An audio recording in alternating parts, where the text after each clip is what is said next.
મહેશભાઈએ એમની દીકરી આશાના મેરેજ 50 લાખ રૂપિયા ખર્ચ કરીને કર્યા. તો કોઈ તમને પૂછે કે આ મેરેજનું પ્રૂફ શું, તો શું લગ્નનો આલ્બમ કે સીડી? નો. તમે સમજી શકો કે લગ્નનું પ્રૂફ છે મેરેજ સર્ટિફિકેટ. તો મેરેજ સર્ટિફિકેટ એક એવું દસ્તાવેજ છે કે જેનાથી તમે સાબિત કરી શકો કે મેરેજ થયા છે. સેમ વે પોલિસીની અંદર પોલિસી દસ્તાવેજ એક લીગલ ડોક્યુમેન્ટ છે જેનાથી સાબિત થાય કે વીમા કંપની અને ગ્રાહક વચ્ચે કરાર થયો છે. હેલો દોસ્તો, હું પ્રશાંત, તમારો વીમા મિત્ર. અમારી ચેનલ ઇન્સ્યોરન્સ ઇન ગુજરાતીમાં તમારું ફરીથી સ્વાગત કરું છું. આ વિડીયોમાં આપણે દસ્તાવેજીકરણની શરતો શીખીશું. તો ચાલો શરૂ કરીએ.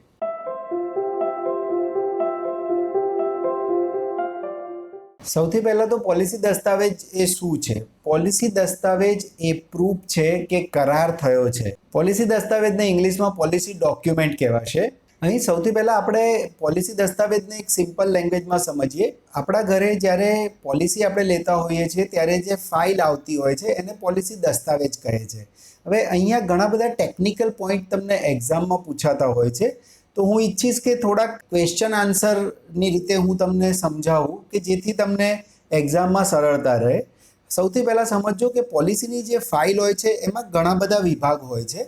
તો તમને બુકમાં એ વિભાગ આપવામાં આવ્યા છે કે કયા વિભાગમાં શું માહિતી આપેલી હશે, અને એ જ આ ચેપ્ટરમાં કવર કર્યું છે. તો હું થોડાક તમને ક્વેશ્ચન આન્સરમાં ડિસ્કસ કરીશ કે જેથી તમને ખ્યાલ આવે. જેમ કે એક્ઝામમાં ઘણીવાર પૂછાય છે કે વીમા કંપની અને વીમા ધારક વચ્ચે કરારના પુરાવા રૂપી દસ્તાવેજને ઓળખો. તો જવાબમાં તમને આપ્યું હશે દરખાસ્ત ફોર્મ, નામાંકન ફોર્મ કે પોલિસી ડોક્યુમેન્ટ કે દસ્તાવેજ. તો આન્સર આવશે પોલિસી દસ્તાવેજ. બીજો પણ એક ક્વેશ્ચન ઘણીવાર પૂછાય છે કે જો પોલિસી દસ્તાવેજની શરતમાં જટિલ ભાષાનો ઉપયોગ થયો હોય અને એના પગલે જો અસ્પષ્ટતા ઊભી થાય તો સામાન્ય રીતે તેનું શું અર્થ કરવામાં આવે છે? એટલે કે ચુકાદો કોના તરફેણમાં આપવામાં આવે છે? વીમા ધારકના તરફેણમાં કે વીમા કંપનીની તરફેણમાં? તો જવાબ આવશે વીમા ધારકની તરફેણમાં. બીજો પણ એક ક્વેશ્ચન એક્ઝામમાં ઘણીવાર પૂછાય છે કે જો પોલિસી ડોક્યુમેન્ટ ખોવાઈ જાય તો શું વીમા ધારક જોડેથી? તો જવાબ આવશે કે વીમા ધારકને ડુપ્લિકેટ પોલિસી ડોક્યુમેન્ટ ઇસ્યુ કરવામાં આવશે કંપની દ્વારા. આ ડુપ્લિકેટ જે ડોક્યુમેન્ટ ઇસ્યુ કરવામાં આવશે એમાં જૂના પોલિસી ડોક્યુમેન્ટ પ્રમાણે જ એ હશે, કોઈ પણ ફેરફાર કર્યા વગર. આ સિવાય પૂછાય છે ઘણીવાર કે નીચેનામાંથી કયું વિધાન સાચું છે?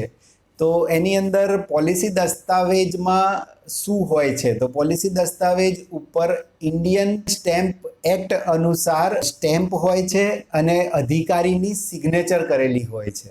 આ પછી પોલિસી દસ્તાવેજ જે છે એની અંદર એક પાર્ટ છે, એ છે પોલિસી શિડ્યુલ.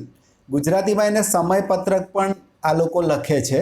તો હવે એની અંદર શું શું વસ્તુઓ કવર હોય છે એ આપણે જરાક ડિટેલમાં જોઈએ. પોલિસી શિડ્યુલની અંદર કવર થતી બાબતો આ પ્રમાણે છે. એની અંદર એક તો છે કે જેનો વીમો લીધો છે એનું નામ અને સરનામું, પોલિસીનો નંબર, પ્રીમિયમ એમાઉન્ટ કેટલી છે અને પ્રીમિયમનો કયો મોડ છે, એટલે કે વાર્ષિક, 6 માસિક, કેવી રીતે પ્રીમિયમ તમે ભરો છો એ માહિતી પોલિસી શિડ્યુલમાં હશે. વીમો શરૂ થવાની તારીખ પોલિસી શિડ્યુલમાં આપી હશે અને નેક્સ્ટ પ્રીમિયમ ક્યારે ભરવાનું છે એ તારીખ લખેલી હશે. પોલિસી ક્યારે મેચ્યોર થાય છે એ માહિતી અને પોલિસીમાં કેટલો સમ એશ્યોર્ડ છે એ માહિતી પોલિસી શિડ્યુલમાં કવર થાય છે. આ સિવાય રાઇડર્સની ડિટેલ પોલિસી શિડ્યુલમાં હોય છે. છેલ્લું પ્રીમિયમ ક્યારે ભરવાનું રહેશે તે પણ એમાં જણાવેલું હોય છે, અને નોમિની કોણ છે એની ડિટેલ પોલિસી શિડ્યુલમાં હોય છે. તો મેં તમને આ જેટલી બાબતો જણાવી એ પોલિસી શિડ્યુલમાં આવશે. હવે તમને એક્ઝામમાં આના રિલેટેડ કોઈ પણ ક્વેશ્ચન આવે તો તમને આઈડિયા આવવો જોઈએ કે પોલિસી શિડ્યુલની અંદર શું વસ્તુઓ કવર થાય છે. તો ફ્રેન્ડ્સ, પોલિસી દસ્તાવેજનો પ્રથમ ભાગ અહીંયા આપણે જોયું. તમને એક્ઝામમાં ઘણીવાર આવું પણ પૂછાય છે કે પોલિસી દસ્તાવેજનો પ્રથમ ભાગ કયો હોય છે? તો યાદ રાખજો, પોલિસી શિડ્યુલ અથવા તો સમયપત્રક. સેકન્ડ પોઈન્ટ જે આ ચેપ્ટરમાં આપણે કવર કરીશું એ છે પ્રમાણભૂત જોગવાઈઓ. અંગ્રેજીમાં એને સ્ટાન્ડર્ડ પ્રોવિઝન્સ કહેવાશે. જે પણ પોલિસી હોય છે એ બધી જ પોલિસીમાં અમુક કોમન બાબતો હોય છે જે પોલિસી દસ્તાવેજમાં જ્યાં કવર કરેલી હોય છે એને સ્ટાન્ડર્ડ પ્રોવિઝન્સ કહેવાય છે. તો બધી જ જીવન વીમા પોલિસીમાં સામાન્ય રીતે હાજર જે બાબતો છે એ શેમાં કવર થશે? તો સ્ટાન્ડર્ડ પ્રોવિઝન કે પ્રમાણભૂત જોગવાઈમાં. હવે આપણે ડિટેલમાં જોઈએ કે એ બાબતો કઈ હોય છે. તો આ બાબતો કઈ કઈ છે? એક છે ગ્રેસ પીરિયડ, છૂટના દિવસો, કોમન છે, રાઈટ. પોલિસી લેપ્સ થઈ જાય તો શું નિયમ લાગુ પડશે એ પણ કોમન બાબત છે. આ સિવાય હક અને જે પ્રિવિલેજ કહેવાય એ પણ તમને સ્ટાન્ડર્ડ પ્રોવિઝનમાં આપેલું હોય છે. પ્રિવિલેજનું ગુજરાતી અહીંયા તમને આપવામાં આવેલું છે એ છે ખાસ અધિકારો જે પોલિસીમાં લાગુ થતા હોય છે. અહીં એક્ઝામમાં એક કોમન પૂછાતો પ્રશ્ન છે કે આત્મહત્યાની જે જોગવાઈ છે એ શેનો ભાગ હોય છે? તો એ પ્રમાણભૂત જોગવાઈનો જ ભાગ હોય છે. અહીંયા ઘણીવાર એવું પણ પૂછાઈ શકે કે આત્મહત્યાના કિસ્સામાં શું નિયમ છે? તો તમે ખાસ યાદ રાખજો કે અગર કોઈ ગ્રાહક પોલિસી લે છે એના 1 વર્ષ પછી અગર આત્મહત્યા કરે છે તો એ સુસાઇડના કેસમાં વીમાની રકમ વીમા કંપની દ્વારા એના નોમિનીને ચૂકવવામાં આવશે, રાઈટ. તો 1 વર્ષનો નિયમ પણ યાદ રાખજો. પોલિસી લીધાના 1 વર્ષની અંદર અગર આત્મહત્યા કરશે તો વીમા રકમ નહીં મળે, અને 1 વર્ષ પછી ગમે ત્યારે આત્મહત્યા કરે છે તો વીમા રકમ મળશે. તો ઘણીવાર એક્ઝામમાં પૂછાય છે કે કોઈ વ્યક્તિ છે એને વીમા પોલિસી લીધી હતી, પોલિસીના 8 મહિના થયા હતા અને ડેથ ક્લેમ આવ્યો, કંપનીએ એ દાવો સ્ટેટ ફોરવર્ડ રિજેક્ટ કરી દીધો, તો એનું કારણ શું હોઈ શકે? તો જવાબ આવે આત્મહત્યા. કારણ કે આત્મહત્યા એક જ એવો ઇન્સિડન્સ છે કે જે 1 વર્ષની અંદર થયો હોય તો કંપની ક્લેમ રિજેક્ટ કરશે. ત્રીજો જે પાર્ટ છે કે પોલિસી ડોક્યુમેન્ટમાં એ છે પોલિસીની સ્પેસિફિક પ્રોવિઝન્સ. ગુજરાતીમાં એને કહેવાશે વિશેષ જોગવાઈઓ.